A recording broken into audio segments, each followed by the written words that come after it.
ご理解第50節。とかく信心は地を肥やせ。常平勢からの信心が寛容じゃ。地が肥えておれば肥えをせんでも一人でにものができるようなものさ。要素拝山。心を養うもとは難儀そのものを拝んで受ける修行に徹することである。ご心願が分かり親愛を悟ることができる。筋金入りの信心とはこの親愛をいただけたとき。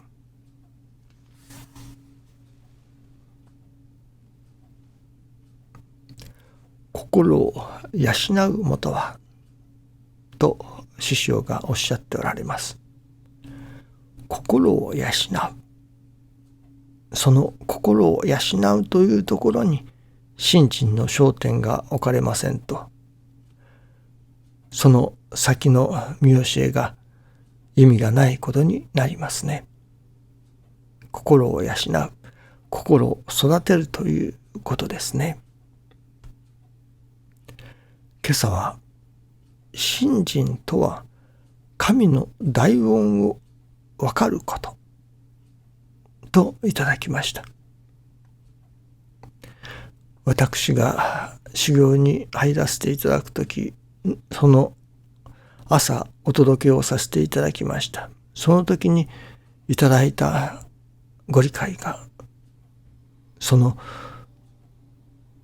この修行する神の大恩がわかるということに焦点を置いて修行させていただきなさいとご理解をいただきました。その朝のご理解が、あれは昭和57年ですか、6月3日だと思います。ご理解第78節のご理解がそうでしたね。その朝のご理解が確か78節でした。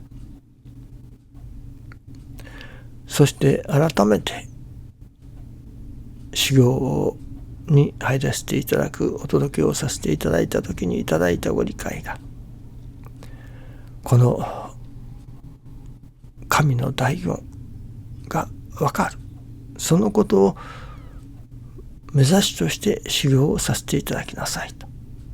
そうすればあなたが助かるばかりではない、親御さんもまた周りの人たちも助かるようになるというご理解をいただきました。そして改めて今日のご理解をもう一遍聞き直してみなさいということでした。今朝はそのことと同時にまたもう一つ深めたところというのでしょうかね。信心とは結局この神の大恩が分かり、そのことを実感することだと最近感じますのは、なるほど、私どもがいわゆるご利益をいただく、そういう時にはなるほどおかげをいただいているなと、神様のお働きをいただいているなと、神様のご恩というようなものを感じます。信心はせぬでもおかげはやってあると言われるおかげもあります。しかし信心しなければいただけないというおかげもあります。信心はせずともおかげはやってあるというそのおかげは、いわゆる普通のご利益的なおかげではないでしょうかね。それに対して信心をしなければいただけないおかげ。私どもがさあ信心をさせていただこうとはまらなければいただけないおかげ。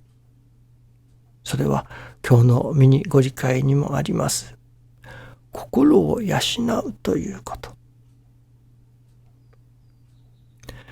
棚からぼたもち的に心が養われるわけではありませんね。自らの心をやはり改まっていかなければ、泥の心を身につけよう、天の心を身につけよう、日月の心を身につけようと、自らやはり努力をしていかなければ、信心の稽古をしなければ、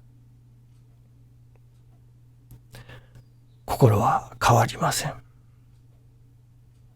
おたっといて心が育つということはありません。自ら改まっていこう、精進していこうという自らのハマりがなければ、自らの心を変えていくことはできません。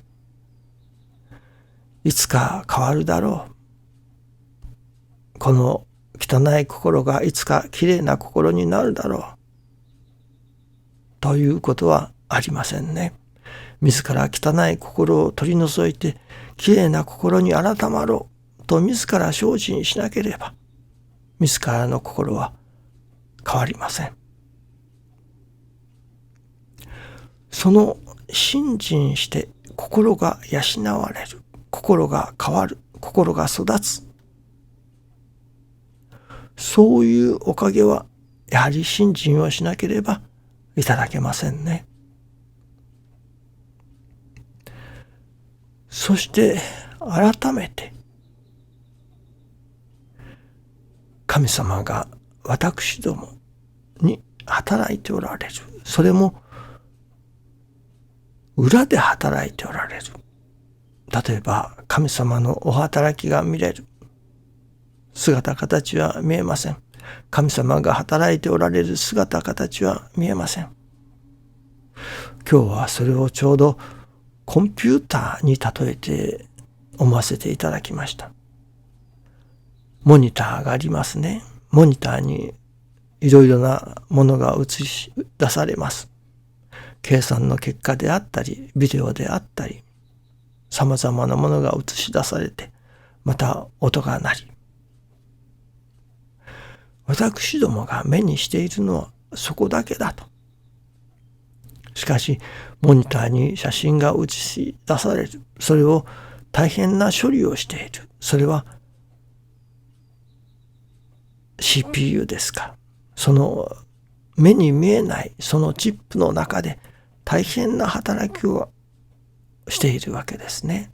その大変な働きの後にモニターにただ映し出されている、出力されているだけですね。いわば影で大変な働きがなされているのだと。その影で働かれているところが私どもには見えません。私どもの目に見えるのは、耳で感じるのは、モニターに映し出されたその一角しか見えません。神様が裏方でどれほど働いておられるかということ、そこに気づくということ、それを感じさせていただく、実感として感じさせていただく、それがまた神の大恩がわかるということの一つでもあるということなのですね。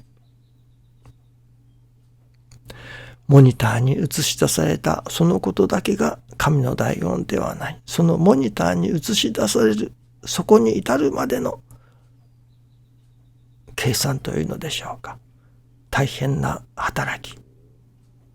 その隠せている、隠された神様の働きに気づかせていただかなければならないということなのですね。そしてそれは私どもの心が育って初めて、ようもようもこういう心を作らせていただいたなと、心を変わらせていただいたな、あの小さな心が少しは大きな心にならせていただいたなという時に、その働きをくださって、いわばそのさまざまな難儀をくださって、そのことによって心が一回り大きくなった。これはまさに神様のお働きをいただいて初めて心が改まることができた。その心が育って初めてその心を育てる働きをしてくださった。それは神様のお働きあればこそだということが分からせていただく。そこに初めて神の第四ということを実感させていただくのではないでしょうかね。願い事が叶ったから神の第四を感じるではないのですね。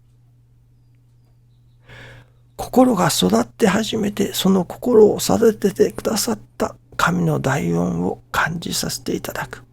神様の隠れたお働きを感じさせていただく。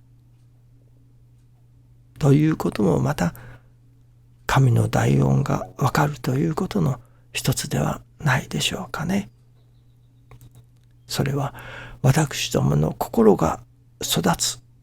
そして初めて感じる神の第四ということになりますね。どうぞよろしくお願いいたします。ありがとうございます。